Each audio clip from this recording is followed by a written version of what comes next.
जैसे तिल है, उसका तेल लीटरों में बिकता है, और जब पुष्प के पराग के रस से मिला दिया जाता है तो तोला में बिकता है, उसे फुलेल कहते हैं। जो इत्र में मिलाया जाता है, जो मूल इत्र होता है तो बहुत थोड़ा होता है उसमें, और अगर महंगा तो फिर चंदन में, या और ये जो तिल की कीमत है और जो सुगंधित इत्र की कीमत है किसी तरह मेल नहीं बनता। वो लीटरों में बिकने वाला वो तोला में बिक, पर जब तिल का संयोग तेल का इत्र से हो जाता है तो वो भी तोला में बिकने लगता है। ध्रुवदास जी महाराज कहते हैं जो संग है यदि रसिकों का हो जाए तो आप कीमती बन जाओ। अभी माया ने हमको दुर्दशा में पहुंचा दिया, काम क्रोध लोभ मोह मद मत्सर। सच्ची मानिए शरणागति का प्रभाव बहुत बड़ा है। ये नौजवान यौवन अवस्था के बच्चे संपूर्ण मनोरंजन त्याग किए हुए, भोगों का त्याग किए हुए, स्वामी जी की अपार कृपा। देखा है भ्रमण के समय, देखा है सब, और यहां भी देख रहे हैं। 100 में 100 अभी दोपहर तक बदल जाए भगवान जाने। अभी 100 में 100 आज्ञा पर चल रहे, 1 भी % जो धर्म विरुद्ध आचरण है वो नहीं। भजन की पूर्णता तो श्री जी की तरफ से होगी, वही करवाएंगी, लेकिन धर्म विरुद्ध छोटे छोटे बच्चे हैं जिनको केवल खेल खिलौनों से मतलब, वो ऐसे अकाउंट दिखाते हैं। इतने बड़े हैं, 60,000 राधा नाम जपा, और बढ़ाओ अगली बार 80,000 राधा नाम। इनकी क्या कोई महिमा जाने, अभी ठीक से चल नहीं पाते, 70-80 हजार राधा नाम जपे छोटे छोटे बच्चे। इनकी महिमा आगे जानते हो क्या प्रकाशित होगी? यही जगत को पावन करने वाले, चाहे गृहस्थ बन जाएं चाहे विरक्त बन जाएं, दोनों में ये जगत पावन करने वाले महात्मा होंगे। कहा न होई संत संगते, देखो तिल अरु तेल, मोल तोल सब फिर गयो, पायो नाम फुलेल। इत्र की भांति तेल बिकने लगता है। संग का प्रभाव देखो, इत्र के संग से वो इत्र की तौल में बिकने लगता है। ऐसे ही अगर हमें संत संग मिल जाए तो पारस और संत में बड़ा अंतर है। पारस तो लोहे को छूकर सोना बना देती, पारस नहीं बना देती, लेकिन संत आप सरिस चाहे सब कीन्हा, अपने समान सबको बना देते हैं। जब श्रीधाम वृंदावन का आश्रय मिलता है तो विशुद्ध संतों का संग होता है। और धर्म साधन भजन फीके बिनु अनुराग, जैसे बागो बनत नहीं जो न होई सिर पाग। अगर रसिकों का संग न हो तो अनुराग का मार्ग नहीं मिल सकता, प्रेम का मार्ग नहीं मिल सकता। नाटकबाजी बहुत हो सकती है, अहंकार की पूर्ति वाली साधनाएं हो सकती है, प्रेम नहीं। प्रेम बड़ा गुप्त विषय है, हृदय का गुह्य विषय है। आज प्रेम के लिए कोई बिरला ही व्याकुल होता है। नहीं, अपनी कामनाओं की पूर्ति, बहुत से बहुत पाप नष्ट करने की भावना या कल्याण की भावना, इसके ऊपर मोक्ष हो जाना और मोक्ष का भी त्याग करके भगवत अनुराग में रुदन करना, तड़पना, ये कोई बिरला चाहता है। बिना भगवत प्रेमी महात्मा के प्रेम की पहचान ही नहीं होती। प्रेम की जब पहचान नहीं तो फिर मांग कैसे हो सकती है? और जब प्रेम के लिए तड़पना होता है, कृपा कर दें हरि गुरु, तब प्रेम, जहां प्रेम प्रकट हुआ तो भगवान अजित को उसने अधीन कर लिया। भगवान का एक नाम है प्रेमाधीन। जिसने संतों का संग किया भगवान उसके अधीन हो गए। सेन जी हर समय नाम जप करते और अपनी सेवा करते हैं। इस सेवा से जो अर्थ मिलता उससे साधु सेवा करते। सच्ची मानिए साधु सेवा भगवत प्राप्ति का सीधा मार्ग है। भगवान को भोग लगाओगे, दृष्टि भोग पाएंगे, और भगवान को पाते देखना है तो संतों को पवाओ। भगवान नाम जापक भगवत प्रेमी महात्मा जब बैठकर पाते हैं तो उनके मुख से साक्षात श्री हरि प्रिया पाते हैं, प्रभु पाते। विश्वास रखो, साक्षात प्रभु पाते हैं। भक्तमाल जी में आया, जैसे बेटे गर्भ में हो और उसको पवाना हो तो क्या करो, मां को अच्छे अच्छे पदार्थ पवाओ तो बेटी की पुष्टता हो जाएगी। ऐसे ही संत जन है मां और हरि है गर्भस्थ शिशु। जो संतों को पवाता है मानो भगवान को पवा रहा है। राजा की अंग सेवा में सेन जी जाया करते थे। रोज चरण मालिश, शरीर की मालिश करते, जो भेंट मिलती संत सेवा करते। एक दिन जा ही रहे थे सेवा के निमित्त राजा के यहां कि देखा साधु मंडली बस साष्टांग दंडवत की प्रार्थना की। संत तो श्रद्धा देखते हैं, संत वैभव नहीं देखते कि वैभवशाली है तो उसको बड़ा प्रेम हो। नहीं, संत श्रद्धा, संत जो होंगे वो श्रद्धा देखते हैं। और जिसको धन का, मान का, लोक व्यवहार का महत्व है वो श्रद्धा नहीं देखता। संतों ने देखा सेन जी की अपार श्रद्धा, अश्रुपूरित, भगवान आज हमारे कुटिया में चले और हमें पावन करें। हाँ हाँ, संत तो श्रद्धा देखने वाले। अब मारो महान मंगल उदय हो गया हृदय में, ऐसा आनंद की धूम मच गई, भूल गए कि राजा के यहां जाना है। राजा तो राजा ही होता है, रजोगुणी स्वभाव का। संतों के चरण पखारना, आरती करना, जो कुछ था वो जाकर बाजार से अच्छे अच्छे पदार्थ लाना, भोग बनाना। भगवान ने विचार किया कि सेन जी तो हमारे संतों की सेवा में मगन हो, राजा की सेवा में नहीं जाएंगे तो कल हो सकता है दंड विधान करें। स्वयं भगवान वैसे पूरा पोशाक, वही सब सामग्री सेवा वाली गए। जय जय अनंत कोटि ब्रह्मांडों के स्वामी, भक्ताधीन मनः पूज्यो, भक्ता नाम अभयंकर। ये गोपाल शास्त्र नाम में भक्तों को अभय करने वाले भक्ताधीन हैं। देखो भगवान के आगे राजा कुछ पद रखता है क्या? ब्रह्मेश्वरादि सुदरूप पदारविंद, बड़े महामहिम। ध्येयम सदा परिभवग्नम अभीष्ट दोहम तीर्थास्पदम शिव विरंचनुतम शरण्यम। वो एक राजा के सामने जय जय बोले जाके। आओ सेन जी, विलंब हो गया, क्षमा हो भगवान। सेवा में लग गए। जैसे ही भगवान ने सेवा, अरे उसको तो एक अपार आनंद मिल रहा है, आज कभी ऐसा आनंद नहीं मिला। पीठ की मालिश की ऐसे, तो जब तेल मालिश कर रहे थे तो कटोरी सामने रखी थी, तो राजा की दृष्टि पड़ी तो देखा अनंत कामों को मूर्छित करने वाले श्याम सुंदर। पीछे मुड़ के देखा तो सेन, फिर कटोरी में देखा श्याम। कहा सेन, आज तुम्हारे तेल में कुछ जादू है क्या? नहीं महाराज, ये तो आपकी दृष्टि का चमत्कार है। आपकी दृष्टि में कुछ होगा तो वही दिखाई दे रहा है। भगवान ने झांकी दिखाई उनको। आनंद, पूरी रात आनंद में डूब गई। भगवान तो अंतर ध्यान हो गए। संतों को पवाया खूब, भगवत कीर्तन, भगवत चर्चा पूरी रात हुई। संत जन सुबह मंडली जब विदा हुई तो जैसे अपने प्रियजन के बिछुड़ने से प्राण व्याकुल होते हैं, ऐसे भगवत प्रेमी संत जनों के बिछुड़ने से उनके प्राण व्याकुल होते। मिलत एक दुख दारुण देही और बिछुरत एक प्राण हरि लेहि। अश्रु प्रवाह करते हुए संतों को विदा किया। जब संतों को विदा किया तब होश आया, अरे राजा की तो सेवा में गया ही नहीं। अब राजा को कैसे बताऊं कि हमारी क्या दशा हो गई थी। संतों के दर्शन मात्र से बड़ा, अब तो राज कर्मचारी आएंगे और मुझे बंदी बनाकर ले जाएंगे। सोच ही रहे थे कि राज कर्मचारी आ गए। सेन, महाराज ने तुम्हें याद किया। सूख गए। विचार किया कि हो सकता है राजा है, कोई निवेदन नहीं किया, सेवा में जाना चाहिए, नहीं जाए तो निवेदन भेजना चाहिए। इसका मतलब भयानक दंड मिलेगा। चल पड़े। भगवान का स्मरण करते हो कि कोई अपराध तो किया नहीं, संत सेवा में ही रत होने के कारण अगर ऐसा हमें फांसी भी मिलती है तो कोई बात नहीं। अवश्य उनका इशादर प्रधान द्वारपाल कैसे कर सकता है? वो तो तिरस्कार करना चाहिए। जब अंदर गए तो राजा ने कहा आओ आओ से। ये सब क्या? इनको तो क्रोध में होना चाहिए।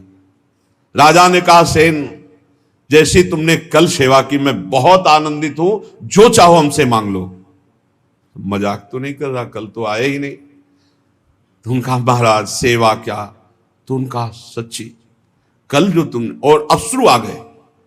तब उनको लगा कि कुछ तो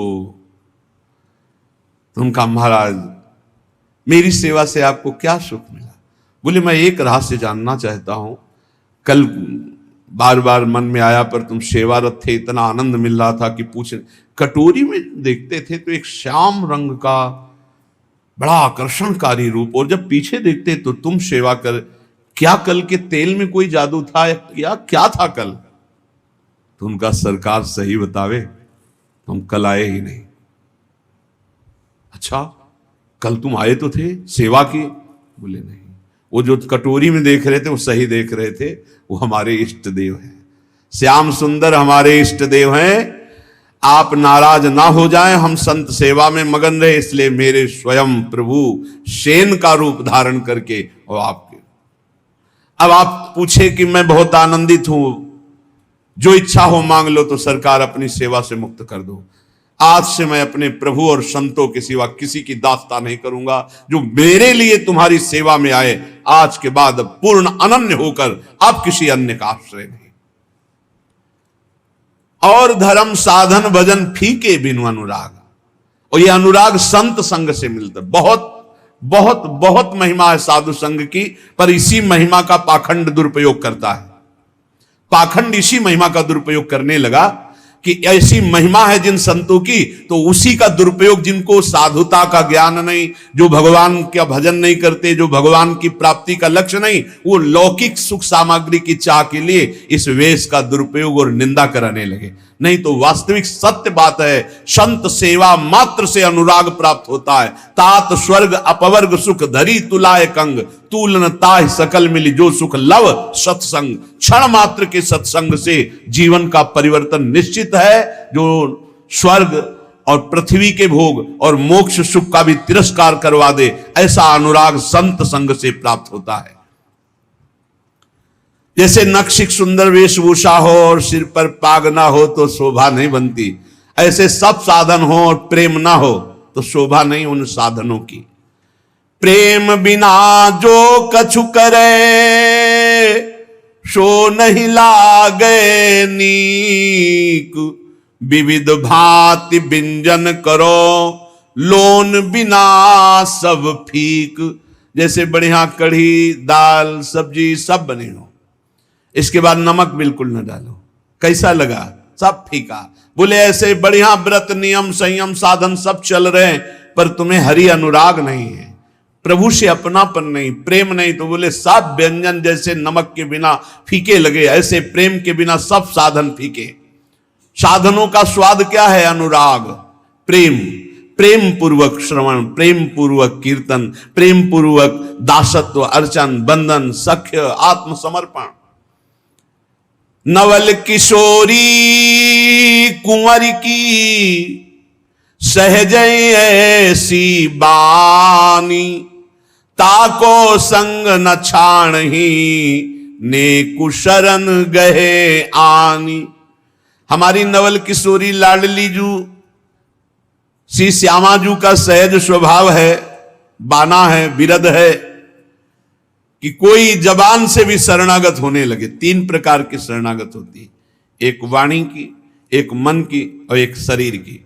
अगर वाणी से भी शरणागत हो हमारे माई श्यामा जू का राज, मेरी महारानी श्री राधा रानी, मेरे प्राणनाथ श्री श्यामा, वाणी से शुरू कर दो तो नेकु, तीन में किसी एक की शरणागति भर हो जाए तो स्वामिनी जो संभाल लेती है, उसे कभी छोड़ती नहीं, वाणी की शरणागति से भी। देखो हम तो झूठ बोल रहे हैं कि आपके सिवा हमारा कोई नहीं, लेकिन वो सत्य है, वो सत्य मान लेते क्योंकि वो सत्य है। जैसे संतों का सहज स्वभाव होता है, आप कुछ भी बोलो सत्य मान लेंगे, उनको ऐसा लगता ही नहीं कि ये छल कर रहा है, ये कपट कर रहा है। लाख समझाओ कि ये कपट कर रहा है तो तुम क्या जानो, तुम्हारे अंदर कपट इसलिए तुम्हें कपट दिखाई दे रहा है, वो कपटी नहीं, वो सत्य है। ऐसे ही हम कपट पूर्वक, नाटक पूर्वक अगर कह रहे हैं कि हे भगवान हम आपके हैं, हे प्यारी जो हम आपके हैं, वो मान लेते हैं, बड़े कृपालु हैं, बड़े कृपालु हैं। नवल किशोरी कुंवर की सहजे ऐसी बानी, ताको संग न छाणे नेकु शरण गहे आन। तत्काल परिवर्तन शुरू हो जाता है। जो बड़ी बड़ी साधना से परिवर्तन नहीं होता, वो श्री जी की शरणागति से हो जाता। मान लो हमने ऐसी ऐसी समस्याएं देखी जिनको ऐसे निपटाते हैं श्री जी की, हम तुम्हें कैसे बताएं। जीवन संघर्षमय होता है, ऐसे क्षण में परिवर्तन देखा है, परिवर्तन बड़ा आश्चर्य में परिवर्तन देखा। हर क्षण कैसा वो बस केवल ऐसे हो जाओ, वो भी सच्चाई से ले। आप कहोगे सच्चाई से क्यों नहीं? शरीर को अपना मानना, सांसारिक संबंधों को अपना मानना, ये सब है। हम श्री जी से बोल दिए ऐसे ही कि आपके सिवा हमारा कोई नहीं। वो इतनी भोरी, इतनी करुणामयी की मान गई और उन्होंने संभाल लिया। और कहीं कोई सच्चाई से श्री जी का अनन्य हो, फिर उसको क्या कहना? रसिक अनन्य की महिमा को क्या कहना है? बोले प्रीतम हूं के प्रणय है, प्रीति के बस हुए जाहि, कोटि धर्म किन करो को तिन तन चितवत नाही। आश्चर्य में सब बातें जीवन में देख रहा हूं, आश्चर्य में सब आश्चर्य, सर्वाश्चर्य। प्रारब्ध अपना जोर कसता है और कृपा अपना जोर कसती। क्षण क्षण में प्रारब्ध टांग मारता है गिराने के लिए, और क्षण क्षण में नवीन लाठी बनकर के कृपा है, ये फेंक, ये पकड़, देख अब नहीं गिरा पाएगा, अब नहीं गिरा पाएगा, आगे बढ़ाते चले जाते। कैसे तुम्हें बताएं? अगर श्री जी के वचन के भी शरणागत हो जाओ तो निर्वाह करते हो। बोले प्रीतम हूं के मन यह है, प्रीति के बस हो जाए। केवल अपनापन प्रभु को चाहे, केवल अपनापन। कोटि धर्म किन करो को तिन तन चितवत नाहि। खूब बड़ी तपस्या, ये वो सब प्रभु ये नहीं देखते, अपनापन देखते हैं। आप अपनापन कितना माने हुए? अपनापन करने में कोई पैसा लगता है क्या? अपनापन करने में आपके कोई सद्गुण की बात की जा रही क्या? हम जैसे हैं हे प्रभु आपके हैं, तो ही मोहि नाते अनेक मानिए जो भाई। ये क्या चला जाता है इस बात से? सब कुछ तुम्हारा ही रहेगा, तुम्हारा ही तुमको पूर्ण सुरक्षा पूर्वक भोगने को मिलेगा। लेकिन सुरक्षा लग जाएगी सरकारी, भागवतिक सुरक्षा। केवल इतना होने पर हे नाथ मैं आपका हूं। संकटों से, विपत्तियों से, नाना प्रकार के दुखों से आप क्लेशित हो रहे हो, आप भगवान की शरण में हो जाओ। शरणागत अभय हो जाता है, शरणागत निशोक हो जाता है, निश्चिंत हो जाता है। जब तक शरणागति परिपक्व नहीं हो रही तब तक आपको अनुभव नहीं हो रहा। नहीं, सत्य कहते हैं, ऐसा लगता है हर समय वो गोद में लिए हुए बैठे। हर समस्या का समाधान ऐसे होता है प्रभु की कृपा से। आप कहोगे आप भगवत मार्ग के पथिक हो, इसलिए भगवान केवल संबंध निर्वाह करते हैं। दुर्वासा जी विरक्त महापुरुष है, अम्बरीश जी गृहस्थ महापुरुष है। आप विचार करके देख, भगवान की दृष्टि केवल अपनेपन पे रहती है, उनकी तपस्या पे है, उनकी भगवान पे है। क्या आप अपनी दृष्टि भगवान पर नहीं कर सकते? मेरे प्रभु, मेरे श्री कृष्ण, मेरे हरि, मेरे राम, मेरे शिव, जो नाम रूप लो वही है, दूसरा तत्व नहीं है। एक ही परम तत्व, अम्बा बोलो, शिव बोलो, राम बोलो, कृष्ण बोलो, गणेश बोलो, सब वही तत्व है। लीला के लिए छोटा बड़ा ये सब, लीला में जब एक ही समान नाटक नहीं होता। नाटक में आनंद तब आता है जब एक सेवक बने, एक स्वामी बने, ऐसे ऐसे पूरा नाटक तभी तैयार। तो इस नाटक मंच पर एक ही परम तत्व अपने आप को विविध रूपों में करके खेल रहा है। करोड़ों प्रकार की धर्म साधना करो, हमारे प्रभु देखते भी नहीं है। लेकिन प्रेम जरा सा आप कर लो तो बिक जाते हैं। ऐसे प्रेमी स्वभाव हमारे प्रभु का है। एक प्राण मन दोई तन, अखियन की सी प्रीति, यद्यपि न्यारी रहत है, देखत ये कहीं रीति। हमारे श्री लाडली लाल कहने को दो हैं, दो तन में एक प्राण, दो तन में एक मन, जैसे दो नेत्रों में एक दृष्टि, ऐसे हमारे प्रियालाल हैं। इनको विलग करके तनिक भी बात पसंद नहीं आती कर वर्णन करना। ये कहने मात्र को श्यामा श्याम है एक ही प्राण, एक ही मन, दो तन। ये रहस्य समझ में आ जाए। बड़े कृपालु हैं, जब बाहां जोरी लटकते हुए प्रेम में चलते हैं और रसिक जन देखते हैं, कोटि कोटि ब्रह्मांडों का सुख भी फीका लगने लगे इनकी एक झांकी में। बाहां जोरी चलत दो रसिक लाडली लाल, देखो ऐसी भांति छवि चितवन नैन विशाल। अवगुण करे समुद्र सम गणत न अपनो जान, राई के सम भजन को मानत मेरु समान। ये लाडले लटकते हुए जब प्रेम रस में और एक झांकी मिल जाए तो चितवन मात्र से अनंत जन्मों के कर्म बंधन कटकर प्रेम सुख में डूब जाए। श्री जी की शरणागति में एक सबसे बड़ी महिमा की बात है कि अगर चूक पे चूक होती चली जाए, समुद्र के समान अपराध बन जाए, तो श्री जी हमारा शरणागत है ऐसा जानकर मानती नहीं कि अपराध किया है। और राय थोड़ा भी भजन हो जाए तो पहाड़ के समान मान ले, अरे ये तो बड़ा भजनानंदी, ये तो हमें बहुत सेवा करता, सुख पहुंचाता, थोड़ी सी सेवा। ऐसे प्रभु त्रैलोक मणि जिन न भजे चितलाए, पशु पंछी ताको सबे मानत अपनो राय।